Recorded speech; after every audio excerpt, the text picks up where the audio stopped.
शनिवार के दिन भगवान शनिदेव की समर्पित है।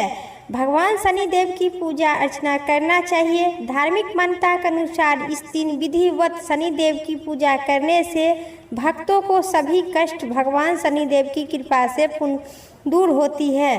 अगर आपकी कुंडली में शनि दोष है तो आज शनिवार के अशुभ प्रभाव के लिए इस दिन आपको शनिदेव की पूजा करना, साथ में उनका व्रत कथा जरूर पढ़ना अथवा सुनना। इससे आपकी शनि भगवान की कृपा की प्राप्ति होगी और सभी बिगड़े हुए काम बनने लगेंगे। तो आइए जानते हैं शनिवार की संपूर्ण कथा विस्तार पूर्वक। पौराणिक कथा के अनुसार एक बार सूर्य, चंद्रमा, मंगल, बुध, बृहस्पति, शुक्र, शनि और राहु केतु 9 ग्रह में आपस में विवाद हो गया था। हम सब में सबसे बड़ा कौन है, यह अपने आप में सभी बड़े कहते हुए जब आपस में किसी को कोई निर्णय नहीं हो सका तो सब आपस में लड़ते हुए इंद्रदेव के पास आए और कहने लगे कि सभी देवताओं के लिए आप ही राजा हैं, इसलिए आप हमारा न्याय करके बताइए कि हम सभी ग्रहों में से सबसे बड़ा कौन है। राजा इंद्र इनका यह प्रश्न सुनकर बहुत घबरा गए और कहने लगे कि मुझे यह कहना हमें नहीं समर्थ होगा, क्योंकि हमसे नहीं होगा। जो किसी को बड़ा या छोटा कहने के लिए अपने मुख से कुछ नहीं कह सकता हूँ। एक उपाय है। इस समय पृथ्वी पर राजा विक्रमादित्य सबसे अच्छा और सटीक न्याय करने वाले राजा है, इसलिए आप सभी उनके पास जाइए और वही निर्णय करवा सके। इंद्रदेव की वचन सुनकर सभी देवता, सभी ग्रह राजा विक्रमादित्य के पास पृथ्वी लोक पर पहुंच गए और अपना अपना सभी निर्णय सुनाने लगे। राजा विक्रमादित्य थोड़ी देर के लिए चुप रहे, मौन रह के, और मन में उनका भी विचलित हो उठा कि सभी अपने जगह पर, सभी ग्रह अपने जगह पर, सभी तो एक ही समान है, फिर भी मैं अपने मुख से कैसे इन सभी को बताऊं। सब ग्रह देवता भूगोल में राजा विक्रमादित्य के सभा में पहुंच गए और उपस्थित हो गए और अपना अपना प्रश्न राजा के सामने राजा को बहुत चिंता हुई। विक्रमादित्य को राजा विक्रमादित्य उनकी बात सुनकर बड़ी चिंता में पड़ गए और वह अपने मुख से किसी को बड़ा और किसी को छोटा कहने में असमर्थ हो गए। फिर उनका झगड़ा निपटाने के लिए राजा ने एक उपाय सोचे कि उन्होंने सोचे कि सोने, चांदी, कांसा, पीतल, सीसा, राग, जष्ठा, अभ्य और लोहा 9 धातुओं का आसन बनवाए। सब आसनों के कर्म से सोना सबसे आगे और लोहा सबसे पीछे रखवाए। इसके पश्चात राजा ने सब देवताओं के बोले कि यह आप अपने अपने आसन पर बैठ जाइए। आसन सबसे पीछे सबसे छोटा जाने जाएंगे, क्योंकि लोहा सबसे पीछे था, वह शनिदेव का आसन था। इसलिए शनिदेव समझ गए कि राजा विक्रमादित्य ने मुझे सबसे छोटा बना दिया है। इस पर शनिदेव बहुत क्रोध हो गए और राजा से कहे, राजा तू मेरा पराक्रम को नहीं जानता है। सूर्य एक राशि पर 1 महीने तक रहते हैं, चंद्रमा 2.25 महीना, मंगल 2.5 महीना और बृहस्पति 13 महीना, बुध और शुक्र 1 महीना, राहु और केतु दोनों उल्टे चलते हुए केवल 28 महीने लेकिन एक राशि रहते हैं, परंतु मैं एक राशि पर अथवा 60.5 साल तक रहता हूँ। बड़े बड़े देवताओं को भी मैंने विष्णु दुख दिया है। राजा सुनो, राम जी को सारी साटी आई और वनवास गए। रावण पर आई तो राम और लक्ष्मण ने लंका पर चढ़ाई करके रावण के सोने के लंका खाक में बदल दिया। अब तू क्या है मेरे सामने? मेरे सभी देवता से छोटा बताकर तू बहुत बड़ा गलती किया है। ऐसा वचन देकर शनिदेव वहाँ से चल दिए। विक्रमादित्य भी बहुत अफसोस में पड़ गए, मैंने क्या कर दिया। फिर तत्पश्चात कुछ फिर चले गए कुल का नाश करने के लिए। राजा तुम अब सावधान रहना। राजा ने कहा, जो कुछ भाग्य में है देखा जाएगा। उसके बाद अन्य ग्रह तो प्रसन्न होकर वहाँ से चल दिए, परंतु शनिदेव वहीं से बड़े क्रोध में सिधारे। जब राजा ने आई तो सारी साटी की दिशा, कुछ काल व्यतीत होने पर राजा को सारी साटी की दिशा आई। शनिदेव घोड़े के सौदागर बनकर अनेक सुंदर घोड़े के सहित राजा की राजधानी में आ गए। जब राजा ने सौदागर के आने की खबर सुने तो अपने द्वारपाल को अच्छे अच्छे घोड़े खरीदाने के लिए आज्ञा दिए। द्वारपाल ने ऐसी अच्छी नल के घोड़े देखकर और उनका मूल्य सुनकर चकित हो उठे, परंतु राजा को खबर दी। राजा उन घोड़े को देखकर एक अच्छा सा घोड़ा चुनकर उस पर सवार हो गए, उस पर सवारी के लिए चढ़ गए। राजा ने घोड़े के पीठ पर चढ़ते ही घोड़ा दो जोर से भाग उठा। घोड़ा बहुत ही दूर बड़े जंगल में जाकर उस राजा को छोड़कर और अदृष्ट हो गया। इसके बाद राजा अकेला जंगल में भटकता फिरता रहा। बहुत देर तक पश्चात राजा ने भूख प्यास से दुखी होकर भटकते भटकते एक ग्वाले को देखा। ग्वाले ने राजा को प्यास से व्याकुल देखकर पानी पिलाया। राजा की अंगुली से अंगूठी निकालकर उस ग्वाले के दे दिए। उस ग्वाला ने प्रसन्न हो के साथ ग्वाले ने दे दिए। राजा ने फिर वहाँ से चलते रहे।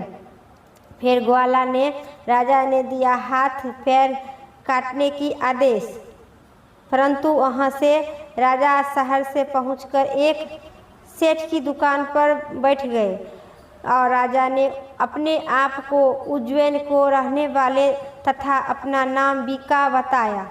सेठ ने उनको एक कुलीन फिर देखा, बहुत देर तक बैठा। फिर उस दुकान पर बहुत सी बिक्री हुई। उस सेठ ने मनुष्य समझकर जल इत्यादि पिलाया। भाग्यवश उन दिन सेठ की दुकान पर बिक्री बहुत ही अधिक हुआ। तब सेठ उनको भाग्यवश पुष्प समझकर भोजन करवाने के लिए अपने आश्रम की अपने घर पर ले गए।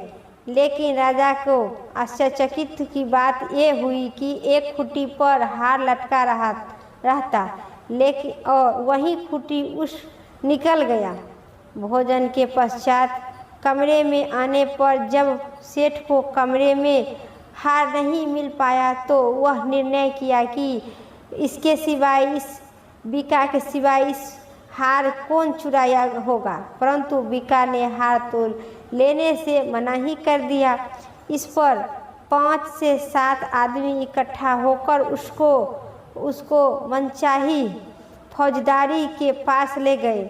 फौजदार ने उसको राजा के सामने उपस्थित कर दिया और कहा, यह आदमी तो भला प्रतीत होता है, चोर नहीं मालूम होता है, परंतु सेठ का कहना था कि इसके सिवाय और कोई नहीं आया है इस महल में, ये आवश्यक यही ने चुराया होगा। तब राजा ने आज्ञा दी कि इसको हाथ पैर काटकर चेर घिचा के रोड पर छोड़ देना। राजा की आज्ञा का तुरंत ही पालन किया और बीका राजा के हाथ पैर काटकर दर दर की ठोकर खाने के लिए विक्रमादित्य को छोड़ दिया। अब विक्रमादित्य अपाजी होकर दर दर के ठोकरे खाने लगा।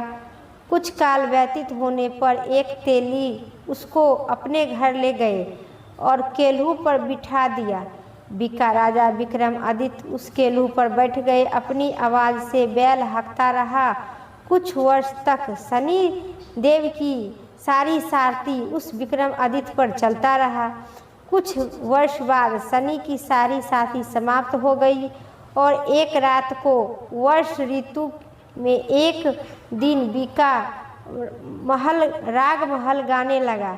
उसका इतना सुंदर राग महल था कि उस तेली जिसका केल्हू पर बैठता था वो भी उस बीका राजा के राग महल सुनकर बहुत प्रसन्न रहा करते थे और पूछता था कि तुम्हारा ऐसा हाल किसने किया है। सनी बीका राजा एवं वह विक्रमादित्य ने भाग्य के दोष देते हुए कहे और गाना सुनकर उस शहर के राजा की कन्या उस राग पर मोहित हो गई और दासी को खबर लाने के लिए भेजा। शहर में कौन सा रह रहा है। दासी ने देखा कि तेली के घर में चेरीगिर महल गा रहा है। दासी ने महल में जाकर राजकुमारी को सब वृथा सुनाई। उसी क्षण राजकुमारी ने अपने मन में यह प्रण कर लिया कि चाहे कुछ भी हो जाए। जब दासी की राजकुमारी की जगाया तो राजकुमारी सभी पढ़ लिया। तब दासी ने रानी से पास जाकर राजकुमारी के कहने उठने को वृथा कही। रानी ने तुरंत ही वहां जाकर राजकुमारी को जगाया और उसके दुख का कारण पूछा। तब राजकुमारी ने कही कि माताजी, मैं वहां प्रण कर लिया है कि तेली के घर में जो राग महल गा रहा है उसी के साथ मैं विवाह करूंगी। माता ने कहा, पगली, यह क्या बात कर रही हो? तुझको किसी देश के राजे महाराजे के साथ विवाह आदरपूर्वक कर दूंगा। कन्या कहने लगी कि माताजी, मैं अपने प्रण कभी नहीं तोड़ूंगी। माता ने चिंता होकर यह बात राजा को बताई। जब महाराज ने भी जाना तो समझा कि मैं अभी देश विदेश अपने अपने दूत को भेजकर सूर्य योग रूपवान एवं बड़े बड़े गुणवान राजा को साथ तुम्हारा विवाह अवश्य कर दूंगी। ऐसी बात तुमको कभी नहीं विचरनी चाहिए। कन्या ने कहा कि पिताजी, मैं अपने प्रण त्याग दूंगी परंतु दूसरे से विवाह मैं नहीं करूंगी। इतना सुनकर राजा ने क्रोध जैसी भरदर कहा कि यदि तेरे भाग्य में ऐसा ही लिखा है तो जैसी तेरी इच्छा वैसे ही करना। राजा रानी बहुत अपनी पुत्री को समझाई लेकिन वह एक नहीं मानी और शनिदेव ने राजा को दिया सपन में कि तेली को बुलाकर कहा कि तेरे घर में जो चेरिया है उसके साथ अपनी कन्या का विवाह करना चाहता हो तू। तेली ने कहा कि यह कैसे आप कर सकते हैं? यहाँ आप हमारे राजा हैं, मैं नीच तेली हूँ। राजा ने कहा, भाग्य में लिखा है वही होगा, कोई टाल नहीं सकता है। अपने घर में जाकर विवाह चेरिया विक्रमादित्य के साथ कर दिया। रात्रि को जब विक्रमादित्य और राजकुमारी की महल में सोए हुए थे तब आधी रात में समय शनिदेव ने विक्रमादित्य को स्वप्न में दर्शन दिए कि कहे, मुझको छोटा बताकर तुमने कितनी बड़ी दुख उठाया है। राजा ने क्षमा मांगी। विक्रमादित्य ने सपने में कहा, महाराज, मेरी एक प्रार्थना स्वीकार कर लो। जैसा दुख आपको मुझे दिए हैं ऐसा और किसी को नहीं देना। शनिदेव ने कहा, तुम्हारी यह प्रार्थना स्वीकार है। जो मनुष्य मेरी कथा सुनेगा यह कहेगा, उनको मेरी दशा में कभी किसी प्रकार के दुख नहीं दूंगा और जो निर्णय यही मेरा ध्यान करेगा, चींटी को आटा खिलाएगा एवं डालेगा, उनके सब मनोरथ पूर्ण कर दूंगी। जब राजकुमारी की आंख खुली तो उनके राजा की हाथ पैर देखकर आश्चर्यचकित की ठिकाना नहीं रहा।